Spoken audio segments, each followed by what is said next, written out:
Hi everyone, Robin here from Gardening with Mama Bird. It is the end of October and my last garden tour was September 2nd, and we're 5 to 6 weeks into the fall season and lots of things are changing in my garden. So before I started doing my fall cleanup, I wanted to do a quick garden tour. So let me show you what my garden looks like today. This I think has been one of my favorite little areas this year. I've paid it a lot of attention and I've really enjoyed it. The mondo grass that I placed in there is doing well. The Angelina stone crop is filling in nicely where I pulled plugs and transplanted it. I'm just really loving the colors in this area. One of the things I tried this year, which I haven't really planted, is the begonias. And those have been a wonderful treat for me. The color, low maintenance. I just really like how they have filled in this area. So I will definitely be repeating them. The dichondra has filled in very nicely. The planters are doing well. I'm really enjoying the silver tones of that dichondra next to the violas and the cyclamen. Down my little path here on this side, I planted a different variety of begonia. They have little flowers that look like little rosettes. Those I'm really enjoying. Another one that's been pretty maintenance free in this area. My hosta have grown in nicely this year. And actually they're lasting quite a long time without too much insect damage. Over here on this side, the cone flowers are ready to be cut back. My coreopsis is full of powdery mildew and I haven't had time to treat them. I actually haven't had time to be in the garden for the last couple weeks. So I'm ready to get out here and do some things and clean up. The Artemisia, it dies back in the winter, so it's already looking pretty sad and sorry. So I'm going to cut it back and it will pop back up in the springtime. The Nandinas are giving me some pretty fall color. They will continue to change and darken up in their leaves. Some of them will turn a more red tone and some of them will have those shades of pink. My Alberta spruce took a little bit of beating from the heat this year and has a little bit of browning. So I know for next year I'm going to have to add in a little bit more water in that.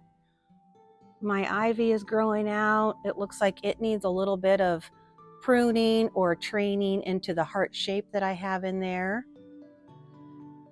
Let's walk on over here to the front porch and take a look at the planters that I planted. I had a couple things that didn't do so well. My violas in here did not make it. I do have some others that I'm going to try again. I'm not sure why they didn't make it. Same up here. The violas just haven't been very happy. I've had a couple 6-packs that part of them have made it and part of them have died. So I don't know if I just got a batch that wasn't very happy. And I know this next year I'm probably going to plant something other than impatiens in here because they're getting so large, and some of my evergreen ferns are growing in very nicely. And you can see hiding down here, my button fern is getting much larger, so I'd like to see that next year more than being hidden by the impatiens. And I also have a couple heuchera that I'd like to see. There's another one buried someplace over in here. So I need to find a lower growing, shade loving plant for this area. Checking in on my front porch patio decor, which I did a video of. The plants over here, the majority of them are doing very well. I added some fairy lights. You can see those in there. I enjoy those at night. Actually, this has been a fun little place to come and walk up and see every day. I have had a couple of the plants not do so well. I wanted to give a shout out to Karen Westby Gibson. She made a comment on my page, which is absolutely a great idea, was to put pots inside of these baskets when I planted them up And I wanted to say that was my original idea, and I carried these baskets to multiple stores trying to fit the pots in there, and in one way or another they were either too wide or too tall for the baskets, so I wasn't able to do it with these. But great idea, and I forgot to mention that in my video, so thank you, Karen. This area of my garden has also brought me a great deal of joy this year. I am thoroughly enjoying the grasses that I've had in here. The hydrangea gave me blooms in earlier spring and lasted a long time. And the evergreen ferns back there, I've really enjoyed. You can tell the insects have gotten my hosta on this side, and the little frogs are really enjoying their little bird bath here. The insects have also taken a toll on the lamium. But through the summer months, I had a lot of blooms. Oh, here's a couple little blooms down in here right now. And I've really enjoyed the color variations in this part of my flower bed. This area I planted only about a couple months ago, my laurel petalum tree. The variety is a razzleberry fringe flower. It has put on quite a bit of growth. When I bought it, it was probably, most of it was all around here. It was a small little ball, and you can see all the new growth it has put on, and I'm loving it. The colors, I have a couple colors coming into play for the fall season. Down below it, the flowering kale that I put in has really blossomed up.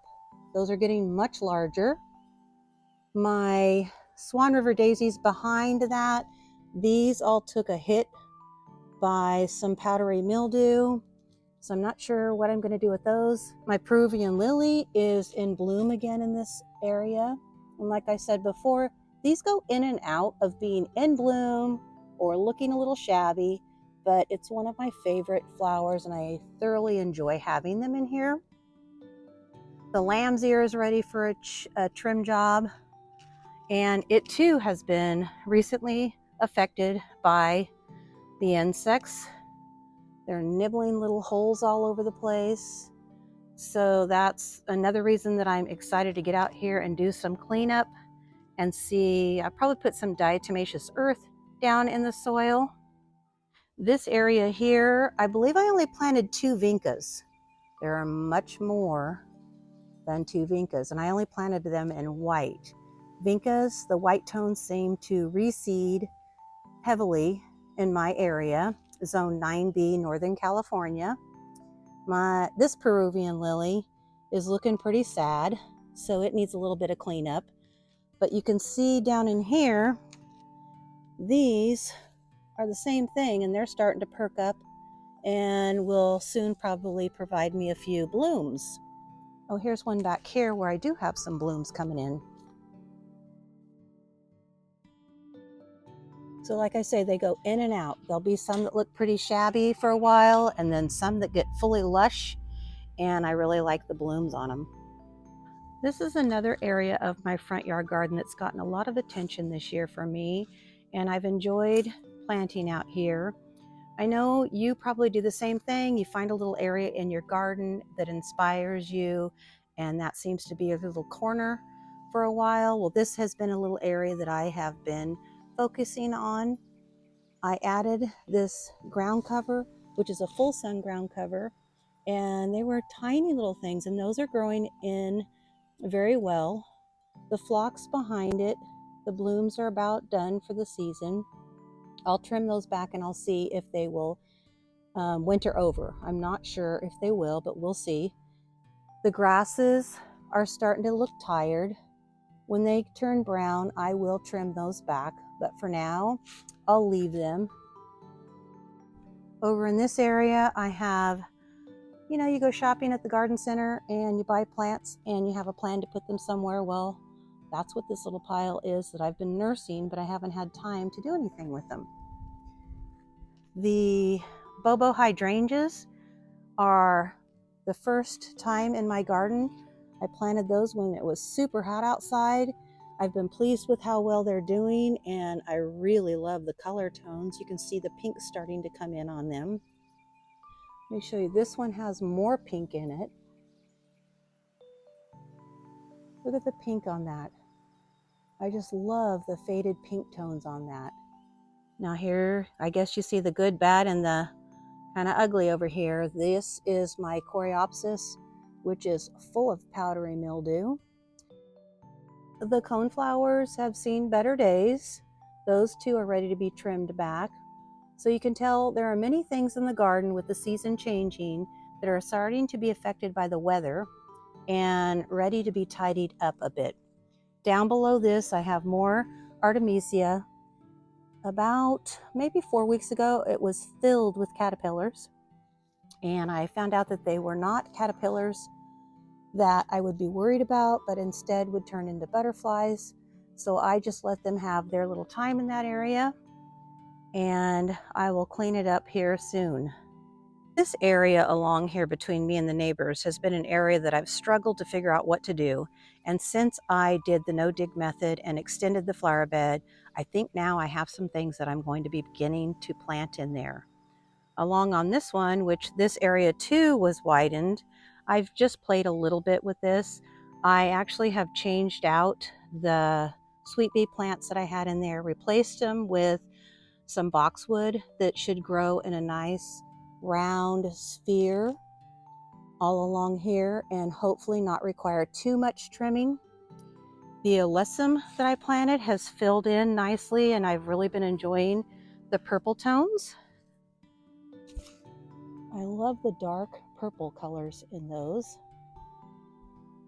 Over here you can see all the baby sweet peas that have reseeded from the plants that I took out. So if you plant those sweet pea bushes, know that they will be popping up for a long time after they are gone.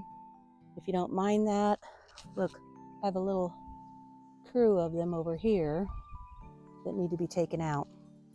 The dianthus have been in the ground in this area around this sweet broom tree for probably 4 years, and I think it's time for a refresh. So I will be pondering what to do in this area come spring, because I think I'd like to change that up. Over in this area, the vincas, they are starting to look tired and done for the season. They are an annual, so I enjoyed them while I could. You can see here that the cool weather is killing them off, and so I am so ready to clean these out. The sweet potato vine has done tremendously well for a filler plant and to brighten up the area until I decide what I want to do in this area. So this was just one sweet potato plant on this side, and then I'll show you over here another one. This sweet potato vine is just one plant, and I've had to trim on it. So if you need something to fill in an area and just want some temporary color, this was a great option for this. I think it also helped to support my jacaranda tree that I planted in the heat of summer. Having that below helped it with the moisture content for it to have enough water and not dry out too quick when I first planted it. And this is a semi evergreen, and you can see on this jacaranda the leaves are starting to turn colors.